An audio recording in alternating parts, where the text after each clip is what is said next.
हाथ नहीं छोड़ूंगा, विश्वास नहीं तोड़ूंगा। आप लोगों से हाथ जोड़कर विनती है कि एक बार सेवा का मौका दें। दोस्तों से क्या, दुश्मनों से भी मुंह नहीं मोड़ूंगा। जित्तू भैया जिंदाबाद जिंदाबाद जिंदाबाद। वीणा स्टूडियो डुमरांव। गामी गामी बैनर सटाए लगल, युवा के लहर बुझाए लगल। ए जी सुना तनी? अरे हाँ हो।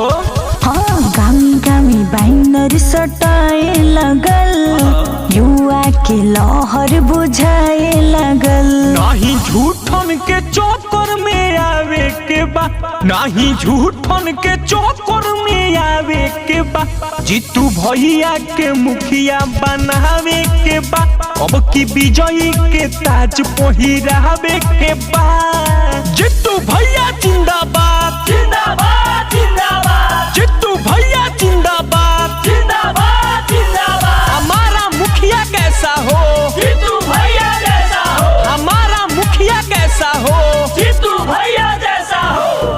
पंचायत ना चाप में बहालानु हो, किस्मत के खोले अब तालानु हो। अच्छा तब खुलवे करी। हाँ हाँ पढ़ल लिखल तो नेता बड़े, पिछड़ा गरीब के चहेता बड़े। अब की विजयी के झंडा लहरावे के बा, अब की विजयी के झंडा लहरावे के बा। जित्तू भैया के मुखिया बनावे के बा, विजयी के हो ताज पहिरावे के बा। नचा पंचायत के जनता जिंदाबाद जिंदाबाद जिंदाबाद। नचा पंचायत के जनता जिंदाबाद जिंदाबाद जिंदाबाद। जित्तू भैया जिंदाबाद जिंदाबाद जिंदाबाद।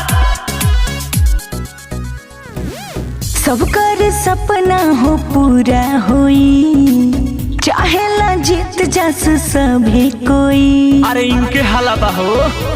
अरे हमरो यही बुझाता। हाँ हाँ वादा निभाई है बाटे पूरा विश्वास, पास अब हो जाई इंदिरा आवास।